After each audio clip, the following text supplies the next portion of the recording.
আমার জীবন গেল, আমার ওই ওকে লাগবে, মানে মাসুদ কি লাগবে। ওরা যাইতে দেয় না, ওরা কাগজ দেখতে চাইছে। আমি পরে কাগজ এটা দেখাইছি, এই কাগজ দিয়ে নাকি হবে না। তো ওনাদের ছেলে তো এই কাগজ দিয়ে আমাকে বলছে যে এটা দিয়ে মানে আমাদের বিয়ে হয়েছে। মানে ওই ছেলের নাম কি? মাসুদ। মাসুদ। মাসুদ তোমাকে বিয়ে করছে? হ্যাঁ বিয়ে করছে, তার কাগজ ডকুমেন্ট হিসেবে এটা।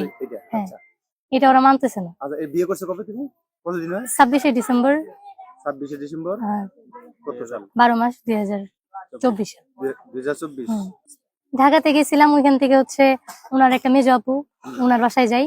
তো ওনারা ভালোভাবে বুঝাই দেন, বলেন যে আমাদের ছোট মানে ভাই একটাই, মানে পরিবারের সবচেয়ে ছোট, তো সবারই অনেক আশা যে অনুষ্ঠান করে বিয়ে করবে। তো ওরও এক্সাম সামনে, আমারও এক্সাম, তো তোমরা দুজনেই বাসায় যাও। বাসায় যাওয়ার পর আমরা ঈদের মধ্যে বাড়ি যাবো, যা বাবার সাথে কথা বলবো, কথা বলে রাজি করা তোমাকে বাড়ি থেকে নিয়ে আসবো। তো আমাকে ডেট দিয়েছে 27-28 তারিখ, এর মধ্যে যাবে আমাদের বাসায়। এই যে ঈদের মার্চের, হ্যাঁ 27-28 তারিখ। তো এটা তারিখ পার হয়েছে, আমি মানে আমার হাজবেন্ডকে বলছি যে কই আসে, পরে বলতেছে যে বলছে বাসায় ওরা মানবে না, মানে আমাদের সম্পর্ক নিয়ে একটু উল্টাপাল্টা, তো ওটার জন্য ওরা মানবে না, বলছে যে ঈদের পরের দিন আবার বলবে। মানে আমার যে শাশুড়ি হবে উনি সম্পর্কে কেমন জানি আমার দাদি হবে নাকি এরকম। ও আচ্ছা, তাহলে এটা আমরা জানতাম না। চাচা মানে তোমার স্বামী তোমার চাচা হয়? হ্যাঁ এটা আমি জানতাম না। আচ্ছা বলো। নিজের তো না, হাদিসে তো আছে যে ইয়া না হলে হয়। হ্যাঁ বলো। তো তারপরে আর কি বলছে যে ঈদের পরের দিন নাকি বসবে, বসে তারপর আমাদের বাসায় যাবে, জানাবে। তো যোগাযোগ তো হচ্ছেই। তো ঈদের পরের দিন রাতে থেকেই ফোন দিতেছি, ফোন আর ধরে না। রাতে 11টা 11:30 পর্যন্ত ফোন দিছি, ধরে নাই। পরে সকালবেলা ফোন দিছি, ফোন বন্ধ। কালকে সারাদিন গেছে। তো আজকে সেই জন্য আর কি আসছি যে ফোনটা বন্ধ কেন বা কই আছে একটু জানার জন্য। তা আসছি, মানে জানার জন্য আসছো? না আসছি ওনার বাড়িতেই আসছি আমি। বাসায় উঠতে আসছো? হ্যাঁ বিয়ে তো 24 সালে করছি। 24 সালে শেষে করছি। তুমি বাড়ি গিয়ে তোমার বাবা আছে না মামা আছে না কে আছে তাদেরকে সাথে নিয়ে, তুমি তো আর কেউ না জানলে তুমি তো জানো যে আমার কোথায় বিয়ে পড়াইলো, কোথায় কাজী।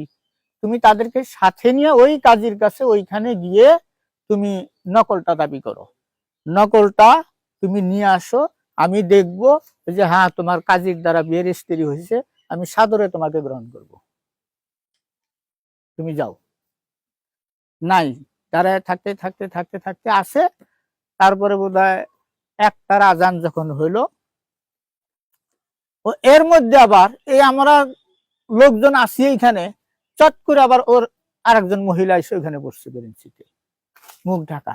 তাই বললাম আপনি কে? কথা বলে না। আপনি কে? মুখ খোলেন। যাই হোক, পরে বললো যে আমি ওর নানি।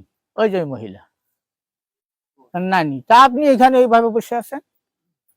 তো যাক, সরাই দিলাম। সরাই দেওয়ার পরে চলে গেল। তারপরে দেখি যে আবার ওই ইমরানের বাড়ি থেকে বাইর হইলো। পরে মেয়েকে অনেক বুঝানোর পরে মেয়ে চলে গেল। আমার ছোট ভাই যদি বিয়ে শাদী করে থাকে সেটা ডকুমেন্টস নিয়ে আসো, তোমার কোনো গার্জিয়ান লেভেল, বাবা হোক মামা হোক চাচা যারা, তাদেরকে পাঠাও। পাঠালে সেটা একটা সুস্থ সমাধান হবে। আর যদি সেটাও না হয়, যদি তোমার সাথে কোনো অকারেন্স ঘটনা, যে সামাজিক ভাবে যেটা তার যে মানে অপরাধী, তার সাজা হওয়া দরকার, সেটাই হবে। আমি এই কথাই বলছি, আমি এর সাথে বেশি কিছু বলতে পারবো না। আমি আমার শুরুতে যেটা বলছি, এখন ওইটাই ওকে আমার প্রস্তাব এইটাই যে ওর বাড়ির যাক, যে ওনার ফ্যামিলি, ওর বাবা আছে, আর বাবা না হলো ওর মামারা আছে, যাই থাক, গার্জিয়ান লেভেলে সেটা মানে আলোচনা করে যে সুস্থ সমাধান হবে, সেটা এখানে মেম্বার আছে। আসলে এখানে একটা ঘটনা হয়েছে একটা মেয়ে নিয়ে, মাসুদ নাকি মাসুদের বাসায় আসছে।